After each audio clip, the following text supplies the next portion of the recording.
오래전 몰래카메라라는 프로그램이 있었어요. 그 프로그램을 진행했던 진행자는 이경규 씨. 저도 그때 꽤 즐겨 그 프로그램을 보았던 기억이 있습니다. 몰래카메라의 촬영팀 가운데 스텝, FD 중에 지금 좀 유명해진 분이 이휘재 씨. 그러니까 몰래카메라 이경규 씨가 진행하고 이휘재 씨가 스텝으로 일하던 당시 이젠 뽀빠이 이상용, 그러니까 우정의 무대 몰래카메라를 기획하고 가짜 군인 아들이 어머니 하면 가짜 엄마가 아들아, 그리고 재미난 상황을 만들고 몰래카메라를 진행하기로 이제 기획을 하고 군부대를 가는 거예요. 근데 한 가지 문제가 생깁니다. 머리를 짧게 군인처럼 잘라야 하기에 가짜 아들 역할을 할 사람을 섭외하지 못한 거예요. 대단한 출연료도 아니고 한 번 하겠다고 머리를 짧게 잘라야 하니까 선뜻 나서는 사람이 없었답니다.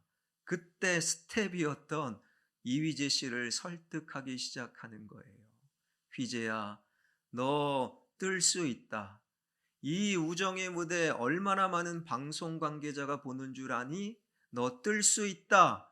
이휘재 씨가 뜬다라는 그 말에 내가 무얼 하면 됩니까? 머리 깎아라. 가짜 아들 노릇해라. 그 말에 주춤하여 한참을 고민하던 끝에 뜰 수 있다라는 그 말에 머리 깎기로 한 거예요. 그런데 정말 군인처럼 보여야 되는 이유 때문에 군부대 안에서 머리를 깎습니다. 그랬더니 정말로 군인처럼 보이는 거예요.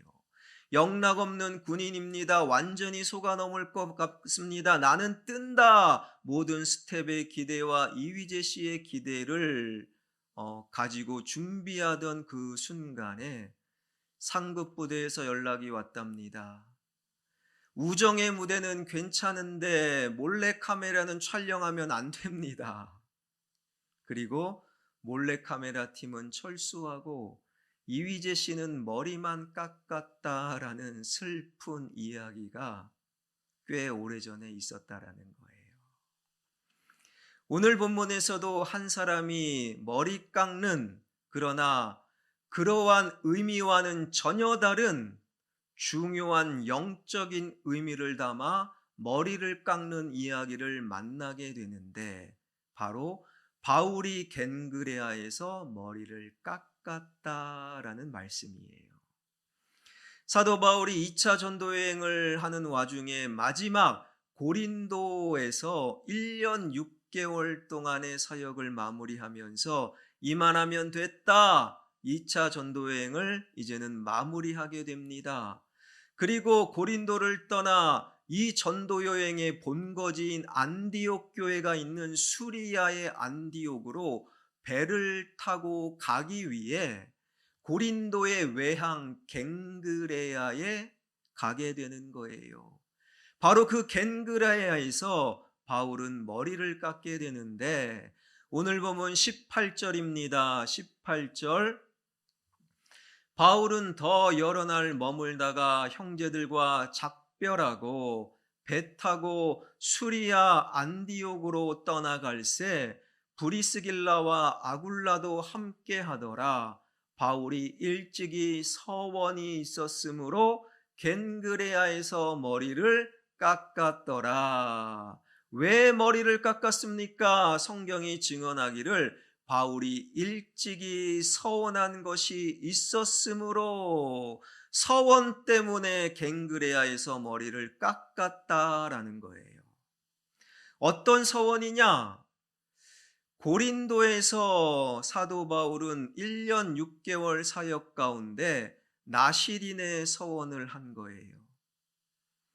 그리고 나시린의 서원이 끝나면서 1년 6개월 만에 그렇게 자랐던 머리를 겐그레아에서 깎았다라는 말씀이지요.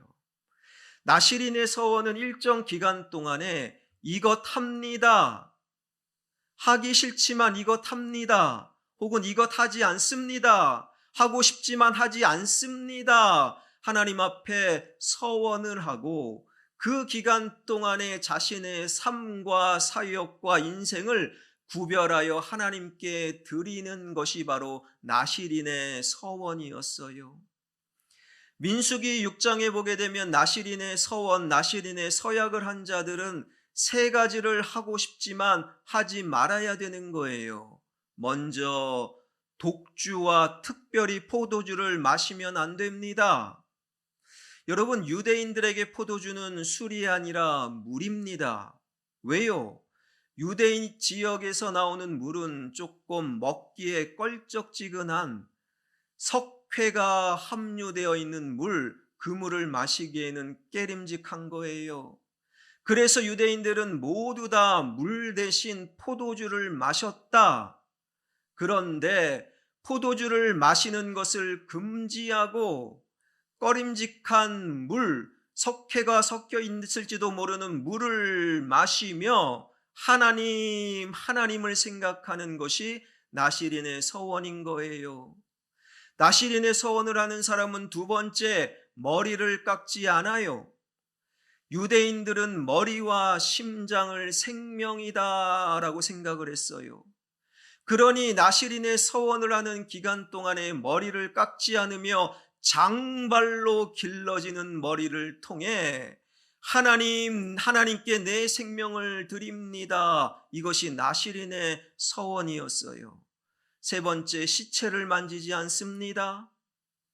바울은 고린도 사역 1년 6개월 동안에 그 나실인의 서원을 하면서 깨림직한 물을 마시며 그리고 머리를 1년 6개월 동안에 자르지 아니하면서 하나님을 향해 영적인 몸부림을 쳤다라는 거예요.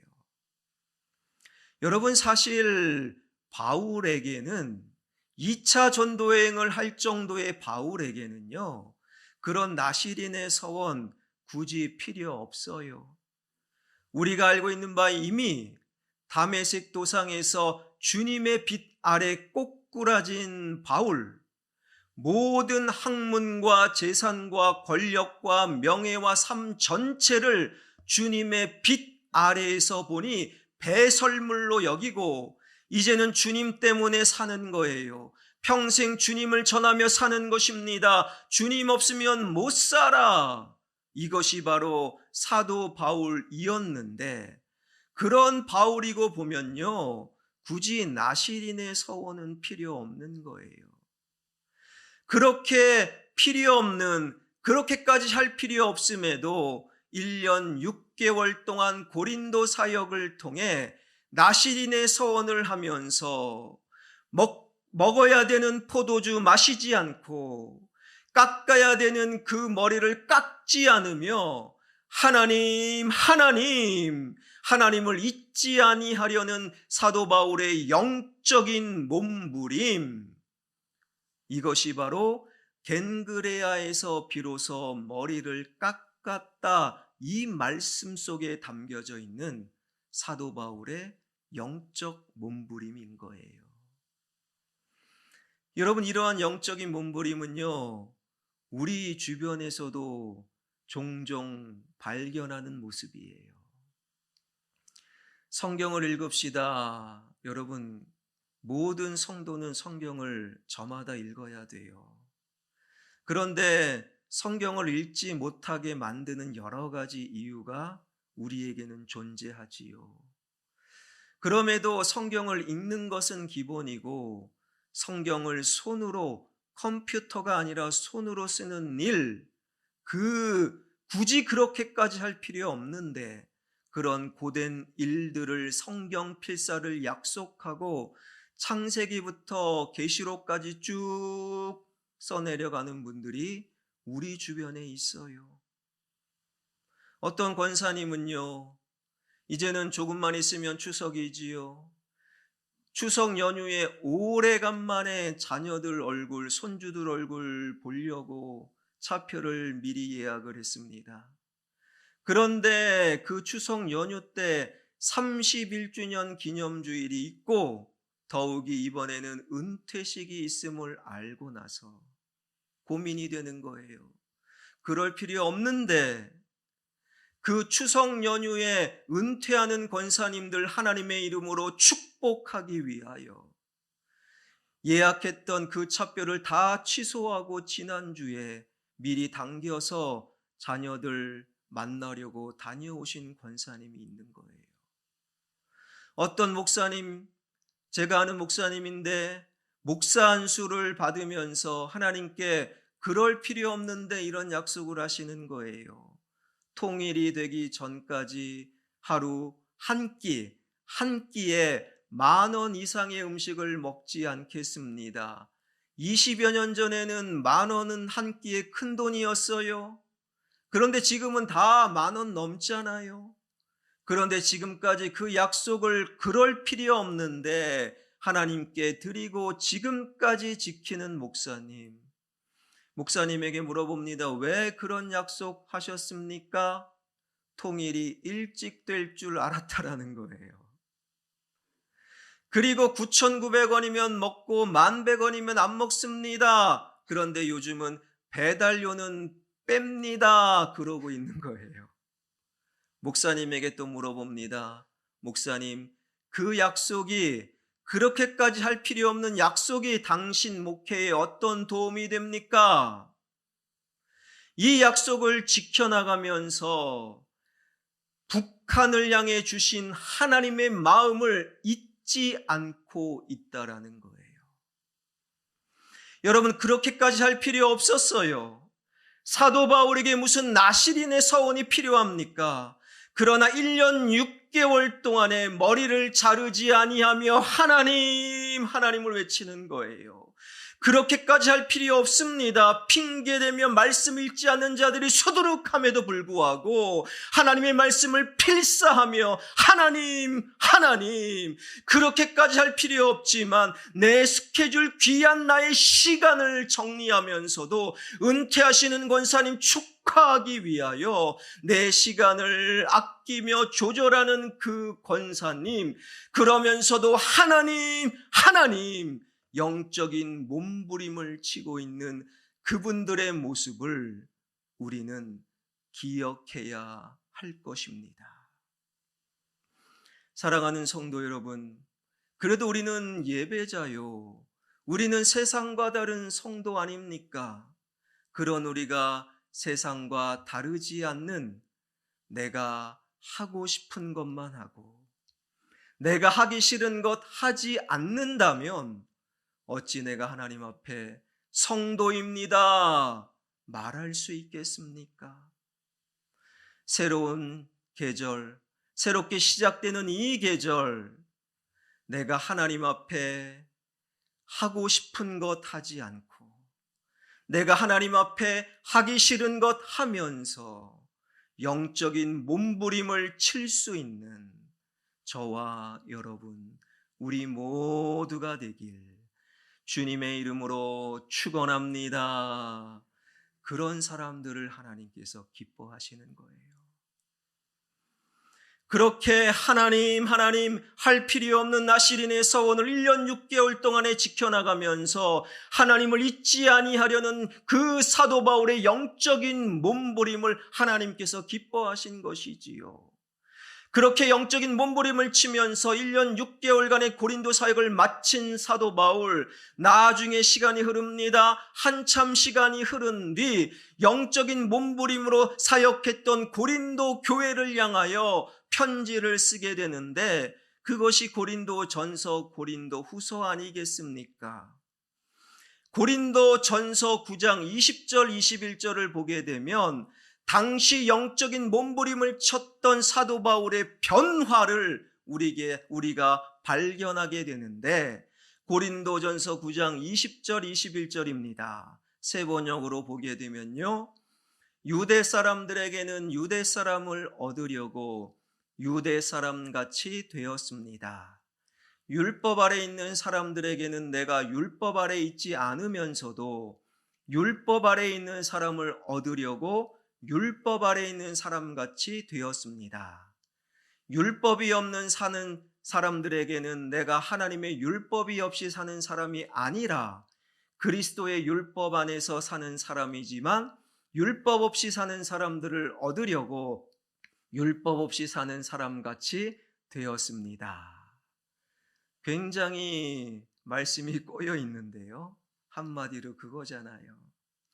하나님, 그렇게까지 할 필요 없지만 영적인 몸부림을 치니 사도 바울에게 어떤 변화가 있었습니까?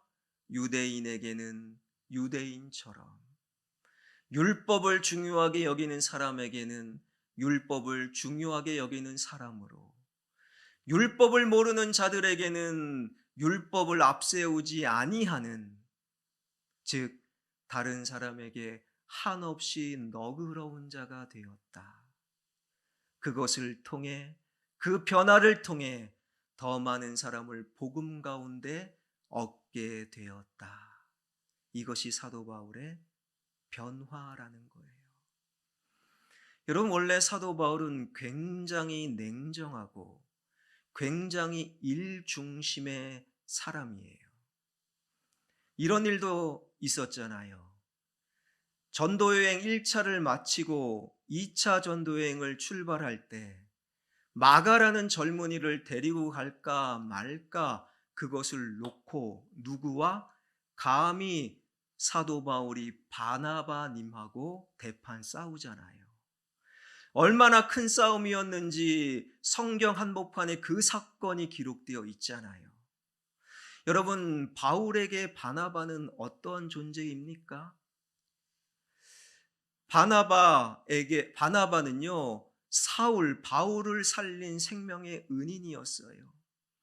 아직 바울이 되기 전 사울이었을 때 삶의 좌절과 절망과 그래서 삶을 포기한 사람처럼 고향 땅 다소에 칩거하며 숨어 지내던 사울을 바나바는 직접 그 먼 거리를 찾아가 도전하고 위로하고 격려하며 함께 안디옥 교회 사역을 하자 그 사역의 길을 열어준 안디옥 교회 담임 목사가 바나바였어요.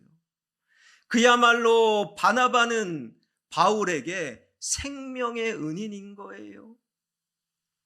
그 바나바님이 실수했지만 잘못했지만 마가라는 젊은이 한 번 더 기회를 주자, 2차 전도여행 데리고 가자 그렇게 말했다면 적어도 바울이면 자기 성격에는 맞지 않지만 눈 질끈 감고 바나바님이 말씀하시니까 한 번 더 마가라는 젊은이를 데리고 2차 전도여행 하겠습니다. 그렇게 나와야 자연스러운 것 아닙니까? 그런데 바나바가 그렇게 말하는데도 사도 바울은 절대 안 됩니다. 절대 안 됩니다. 냉정하게 거절하고 급기야 대판 싸우고 바나바와 사도 바울은 결별하게 되는 거예요. 그만큼 사도 바울은 냉정합니다. 일 중심입니다. 바늘로 찔러도 피 한 방울 나지 않는, 안 되는 것은 안 되는 그러한 원칙주의자가 사도 바울이었어요. 그렇게 시작된 2차 전도여행 끝자락에 1년 6개월 동안에 나시린의 서원을 구지하면서 하나님 그 영적인 몸부림으로 인하여 사도 바울이 달라졌는데, 원칙적인 철저함은 자신에게만 적용하고 다른 사람들에게는 한없이 너그러운 자, 그래서 유대인에게는 유대인처럼, 율법을 중요하게 여기는 자들은 율법을 중요하게 여기는 사람처럼, 율법 없는 자들에게는 그와 맞춰서 율법 없는 사람처럼 다른 사람들에게 한없이 너그러워졌다. 여러분, 신앙생활을 더해가며 내 나이가 한 살 한 살 늘어가며 우리의 변화는 나에게는 더 철저하고 다른 사람에게는 더 너그러워져야 돼요.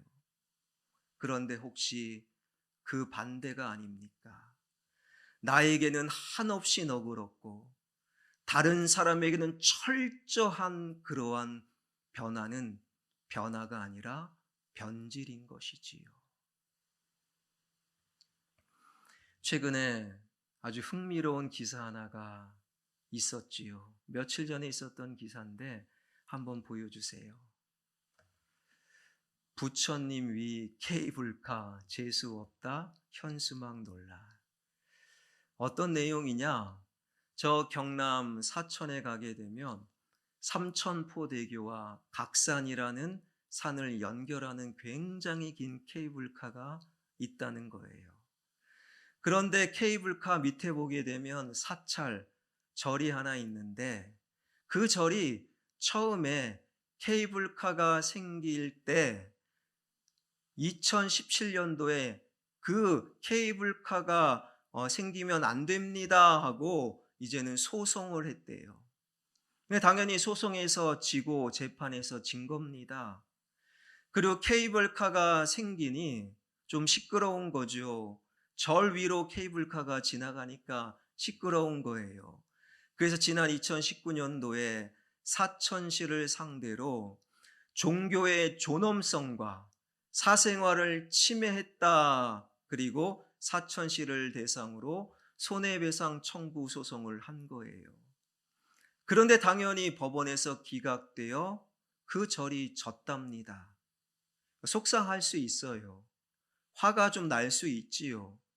그런데 좀 이해가 안 되는 큰 현수막을 케이블카 타는 사람들이 다 볼 수 있는 장소에 붙였는데 그 현수막이 바로 이런 현수막이에요. 클릭. 부처님 위로 케이블카 타는 자는 평생 재수 없다. 수능 보는 아이들 여기 꼭 가야 돼요. 재수 없다고 하니까. 이제 저를 보여주시고, 여러분 불교의 핵심은 자비, 기독교의 핵심은 사랑이지요. 불교인들은 자비를 이렇게 설명합니다. 다른 사람 중생을 깊이 이해하고 사랑하며 중생들에게 즐거움을 주는 덕목. 매일매일 부처님, 부처님, 결혼도 안 하고 가족도 이루지 않고 부처님을 외치지요. 그런데 부처님은 진리일 수 없기에 아무리 부처님을 외쳐도 다른 사람을 향한 너그러움은 그들도 쉽지 않는 거예요. 여러분, 하나님을 외칠 때, 하나님을 올바로 찾을 때, 하나님을 향한 영적인 몸부림이 이어갈 때 우리의 새로운 변화는 나에게는 철저하되 다른 사람을 향해 한없이 너그러워질 수 있다라는 거예요.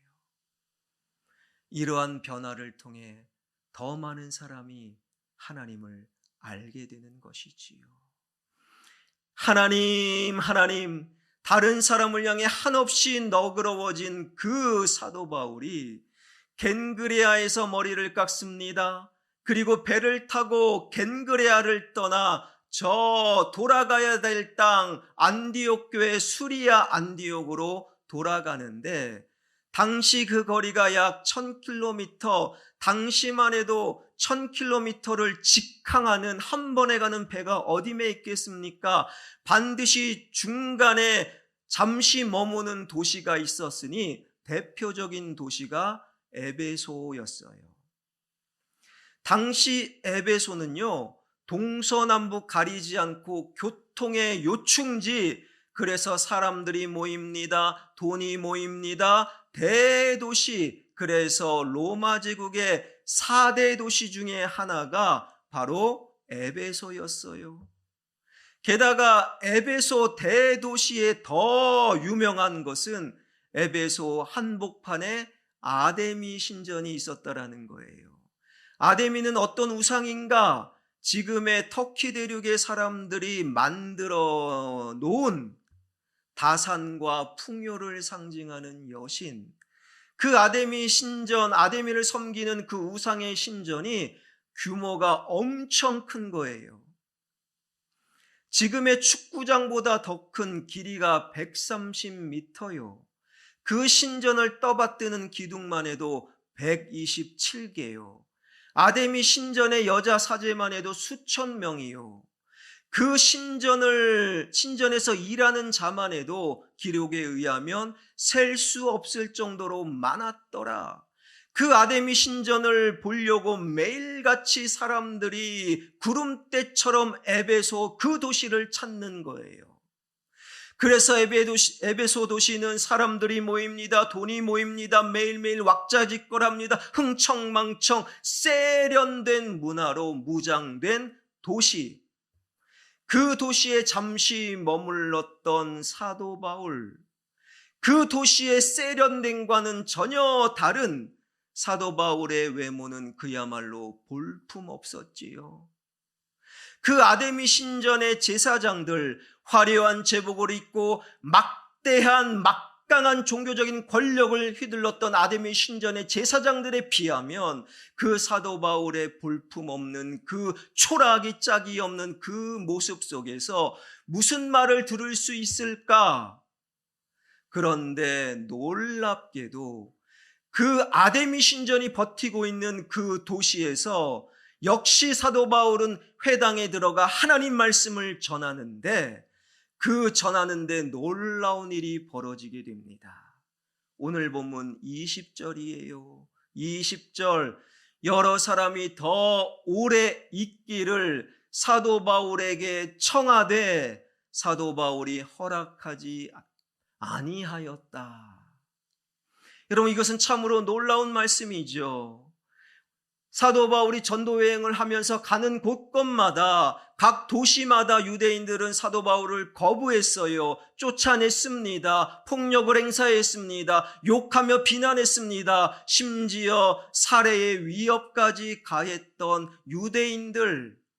그런데 에베소의 유대인들은 달랐어요. 사도 바울을 환영했어요. 사도 바울의 말에 집중했습니다. 그리고 급기야 에베소에 더 머물러 주세요. 사도 바울의 발걸음을 붙들어 놓았다라는 거예요.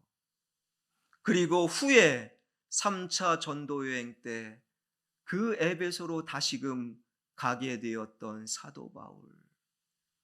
왜 에베소의 유대인들은 달랐을까요? 사도 바울의 달라진 모습을 그들도 보았기 때문이지요. 하나님, 영적인 몸부림을 쳤던 사도 바울.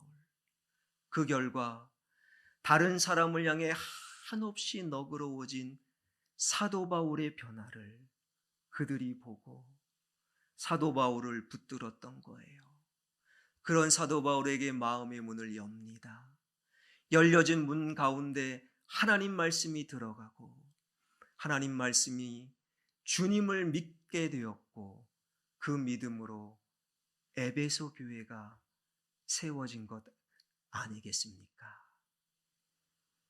사랑하는 성도 여러분, 교회를 출입하는 것, 예배를 드리는 것, 그 횟수를 늘려가는 것, 그것에 머물러 있지 마시길 바랍니다.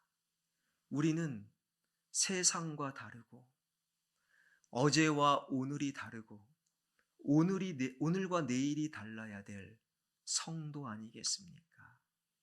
성도로서 내가 하고 싶은 것만 하고 하기 싫은 것 하지 않습니다. 그것을 넘어서서 새로운 계절, 하나님을 향한 영적인 몸부림으로 하기 싫은 것도 하시고 하고 싶은 것도 하지 않는 그런 영적인 몸부림이 곳곳에서 일어나는 새로운 가을이 되길 바랍니다. 그 영적인 몸부림이야말로 우리를 하나님께서 원하시는 모습으로 변화시키는 거예요. 예배 아무리 많이 들어보세요. 영적인 몸부림 없는 예배는 나를 털끝만큼도 변화시키지 못하잖아요. 영적인 몸부림이 있어야 나를 변화시킵니다. 그런 나의 변화를 통해 더 많은 사람을 복음 가운데 얻을 수 있는 거예요. 그런 영적인 몸부림이 일어나는 새로운 계절, 영적인 몸부림으로 주님의 말씀을 향하여 그 영혼을 향하여 달려나가는 새로운 계절 되길 주님의 이름으로 축원합니다.